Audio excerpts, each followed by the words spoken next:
Welcome to another episode of The Brand Called You, a podcast and podcast show that brings you leadership lessons, knowledge, experience, and wisdom from thousands of successful individuals from around the world. I'm your host, Ashutosh Garg, and today I'm privileged to welcome a very, very accomplished professional, currently speaking to us from the Dominican Republic, but from the US, Kristina Paider. Kristina, welcome to the show. Thank you so much. It's a pleasure to be here. Thank you. Kristina is a story strategist, a screenwriter, and an editor.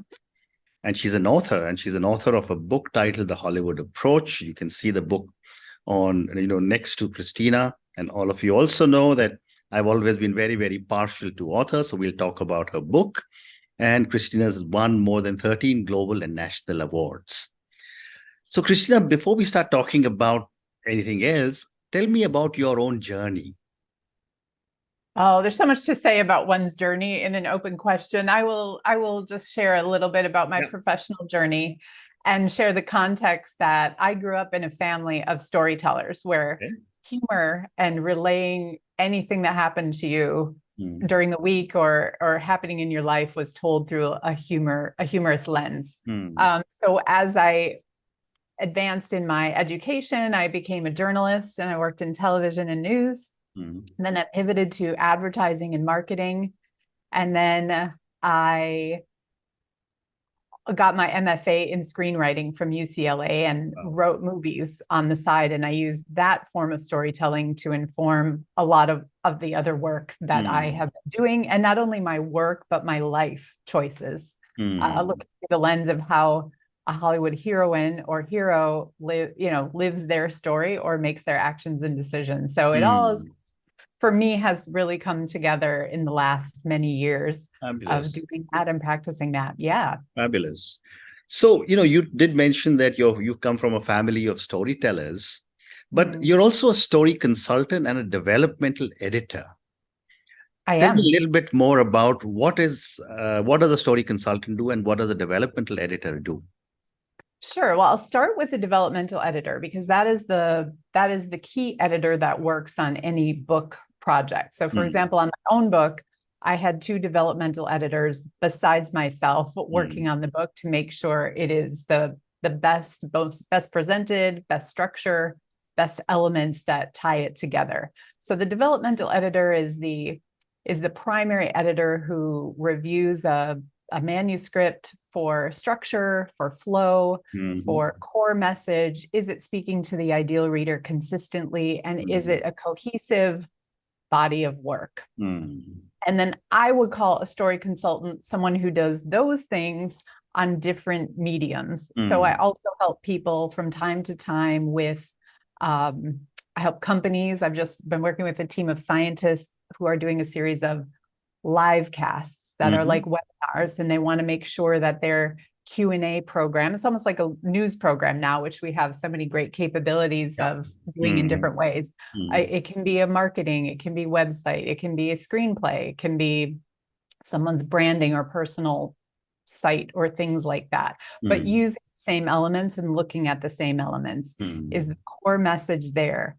Are you speaking? Have you identified your ideal audience and are you speaking to them? Are the examples you're giving relevant to that audience? And are you really being your most, a lot of times what I'm doing is, are you being your most authentic you? Are you bringing your best you that relates to this audience into this body of work? Fascinating. And when you work with a lot of writers, what are some of the common challenges you face when asking them to, as a developmental editor, to maybe change some parts of their writing? Well, I think what I've noticed is it's made a big difference on how our first meeting, how our initial meeting, how I meet with them goes, and then how I onboard them, to use a more corporate term, how I onboard them into my process is very important. So I don't establish myself as, oh, I'm here to critique your work, give you criticism and that kind of stuff. I establish myself as a collaborator and I'm here to I'm here to help you get from where you are to where you want to be in your work. So a lot of it depends on what I call the editorial GPS. It's your ideal reader, it's your core message, and then it's also your publishing or your producing plan for that piece of work, so that we are aligned on not only what they want to do, but what they want me to help me do. Or excuse me, what they want me to help them do. And therefore, every note that is given to them is received as, I am helping you get to this place that you said you wanted to go. So it's not to say that I don't have challenges, but it's really so collaborative that it's viewed as, there is like, it can be overwhelming for a writer to get the entire editorial letter or, set of notes on something, but that's by nature. So I give them a heads up on that. Everyone feels overwhelmed because it's like we're building a house and we're making it architecturally sound for sand if you're on the sea, or the snow if you're in the mountains, or whatever the case may be. One thing that I noticed that I talk to writers a lot about is that I would like to see more you in this book. And whether that's a business book on customer service and you're not an emotional story at all, or whether it's, a deeply personal memoir, how are we understanding, how is the reader understanding who you are and your heart and soul in this story as much as is appropriate. So I don't promote melodrama or, your most traumatic life story for the sake of doing that, but it's all to be aligned with the elements that I've talked about. Well said. Thank you. One of the things that I've also often seen when I work with one of my editors for over the last so many years when I've been writing, the editor has a difficult time balancing giving feedback that is constructive while also preserving the voice of the author. How do you tackle this?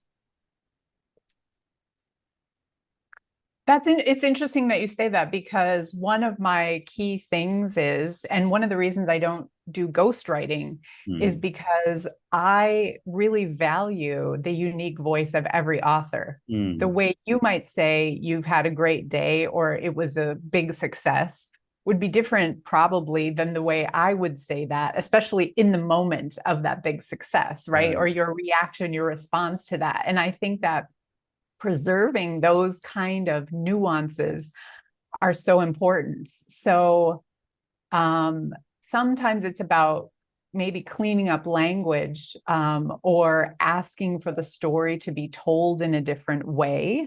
Or sometimes it can be about letting the writer know, hey, let's make sure we don't have a sensitivity issue here on the way a certain story is told. But that's rare. I mean, for me, that's really rare. So balancing the good feedback with the notes, it's really more about agreeing these are the strengths of the overall body of work, and here's what I think we want to work on. And in these elements we want to work on, like I recently did a manuscript where the writer was doing a memoir of an amazing healing journey. And one thing that happens is that when we're writing our own story, we often don't realize, like, the things that are obvious to us are not obvious to other people. So we forget to put them on the page. And they might be things as simple as timing. So the timing from the reader's perspective was kind of jumping around, because it would say things like 2 years from now, or 2 years after that, or 2 weeks after that. And I'm like, wait, what's that? And what time frame was that? So it was really like just really clarifying the time frame, which is a very simple thing. Nobody's really offended by that. And a lot of times the writers are like, oh, I wondered about that, or I thought about that, or I had my sister read it and she said that too. And thank you for pointing it out every time so that we can get it right and make it easy for the reader experience. How interesting. So once again, when we're aligned on our job is to make this the best it can be so that every reader in your ideal audience tells their 3 best friends about it. everyone wants that note then. And so, yeah, that's kind of the balance. I mean, it's really keeping focused on the big goal, the big picture of it. Wonderful. And this question's for a lot of my viewers and listeners. What are some of the common mistakes a lot of writers make, and how can they avoid them? Well, I think timing is one of them. If you're talking about any kind of personal story, we all have a challenge putting on the page what is so obvious to us. So we might call that the curse of knowledge. So across the board, it's the curse of knowledge. And I find myself just digging into, and it's not it's not the worst mistake in the world. It's just like, hey, can you expand this a little so we know what you're talking about? Because this is kind of insider talk. We don't get it.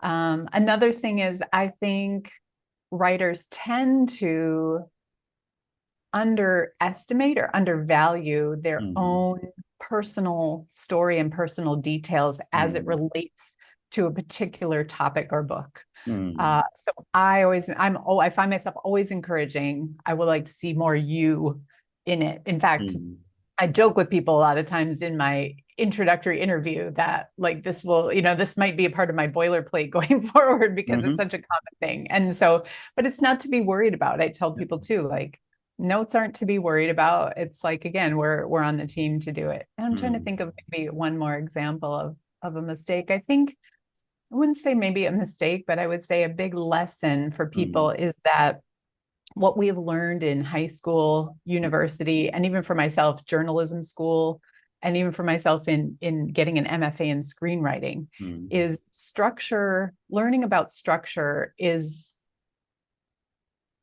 really an important matter, because when we learn these things, we learn how to write a scene, a paper that's maybe 2,500 words, 5,000 words. And when we're talking about a book, it's 10 times that. Okay. So it's like, imagine you've built a DIY shed from your hardware store, but now you're trying to build a lake house. Right. And it's like, it's 10 times that. So you need different tools and you need different guidance. Well said. And so if you understand that going in, it's an easier ride for you. If you don't, you're like, what? It can be a little bit of a learning curve. Absolutely. Wonderful. And one more question, and then I move to your book. What do you think sets apart exceptional writing from the rest?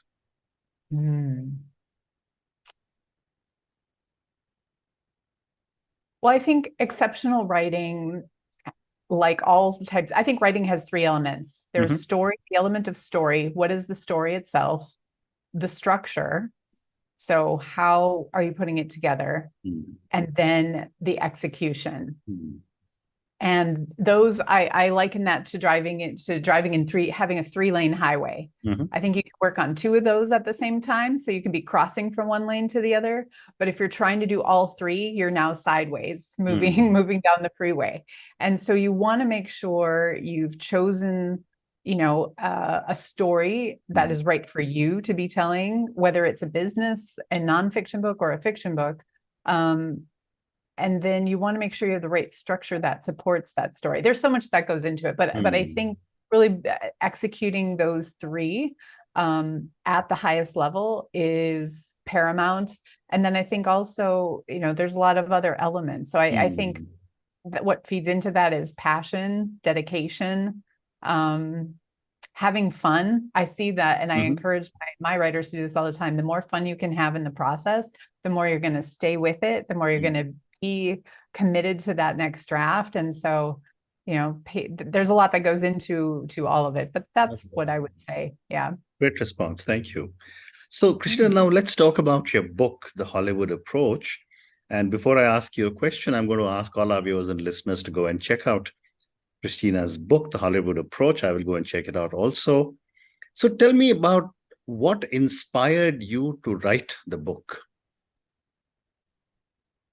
What inspired me to write the book was my experience moving from Los Angeles to a small beach town, to the big city of Los Angeles, to a small beach town in the Dominican Republic, in order to overcome panic attacks in the water. Mm-hmm. And at the time I moved, I was a story consultant in LA, and a story analyst for a major production company. And so my job at the time was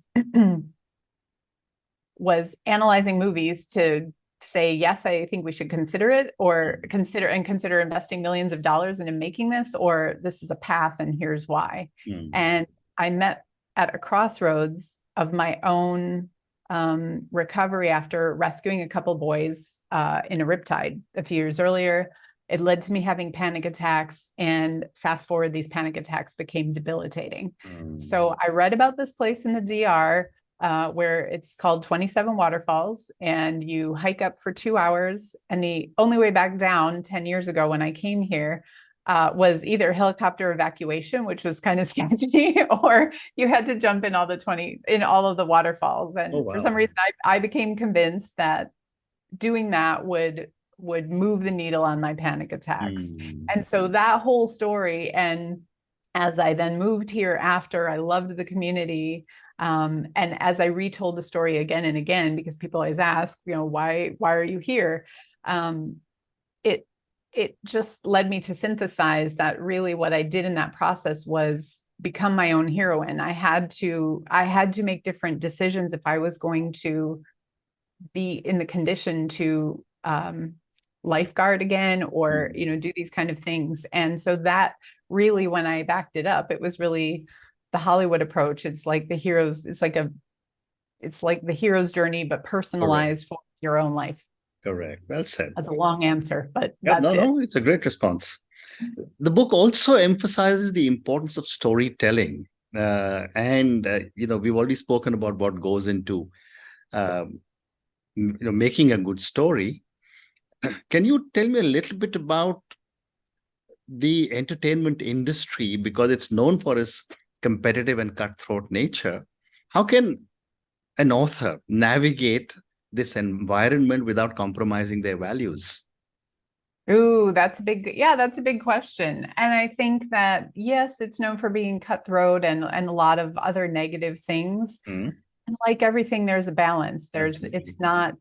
It's not even just black and white. Like to that darkness, there is the light, and also there are shades of gray in between. And I've met all the people, I haven't met all the people in Hollywood, but I've met all those types. I've met the more cutthroat types, and I've met the really genuine, heart centered people who love what they do, who are doing what they do because they love the art of it and all of that. So I think, part of navigating that is knowing yourself and being really in touch with yourself and your values, and knowing your outcomes. And I think naturally people align together.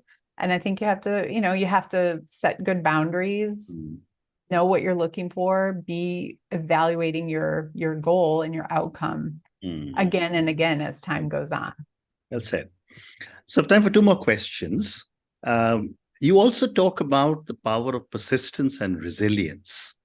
And you have shared with me one of your stories.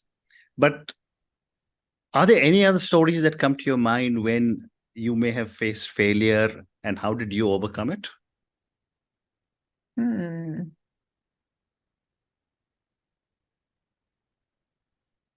Yeah, I think there's one a personal professional story from earlier in my career. I was fired from a job, and I was the person who showed up at 7 a.m. for management meetings, and I left at 7 p.m, sometimes setting off the fire alarm because I didn't do the code right. It was a 50-person publicly traded company, and I was fired in a right to work state. So that means they can fire you at any time for any reason. And was not given a reason. So it was absolutely, I was 26 years old. I was in charge of a $2.3 million budget. And I just thought, how could they do this? They don't even know where the money's going or who owns checks or my files or anything. And I was just devastated. I thought, wow, I must be a terrible, awful person for this to happen. And I thought all these awful things about myself. And it took a long time to heal. So essential in that healing was, one, focusing on my next career move, which was to work in the hospitality industry so I could travel around the world as part of my job. So I really, really focused on what I wanted and tried to focus on the future instead of what was in the rearview mirror. And then the second thing ultimately that helped, that I know not everybody gets this, but the company, I found out later, it came out like a year later, the company had 4 class action lawsuits against it. Mhm. And it was likely that they were firing me as a way to show something about budgets or money or something like that. And so I don't know I think the understanding, I think I then formed my own conclusion about why I was let go, and that was a big blessing and all of that kind of stuff. But yeah, so that would be another example. Wonderful. I think I'm going to ask you 2 more questions. You also talk about in your book the role of technology and social media. How do these platforms, or how do you see these platforms shaping the future of the industry? Well, I think as we were talking before the show today, it's so important to stay nimble and work with them. So I think thinking through one's acceptance of these, adaptation of these, your approach to these as it relates to what you're doing and what you want to do, what you want to be in the world is important. And so it's going to keep changing. Technology is not going to go away. It's not going to stop. We're not going to have like a cease of new technology. So I think figuring out for people maybe in older generations, figuring out how we're going to do with that, because we tend to be more tech resistant than the younger generations. And for younger generations too, to figure out how can I contribute and maybe become an ambassador or a diplomat to these older generations. If, I mean, that's one approach, but really thinking about how to stay nimble. And if that's important to you, staying nimble and staying with the times. Wonderful. And my last question to you, Kristina, and this is for the thousands of people who will listen to our conversation. Based on your own amazing understanding of writing and your own book and your own journey, what would you say are 3 lessons you would want a lot of our young viewers and listeners to take away?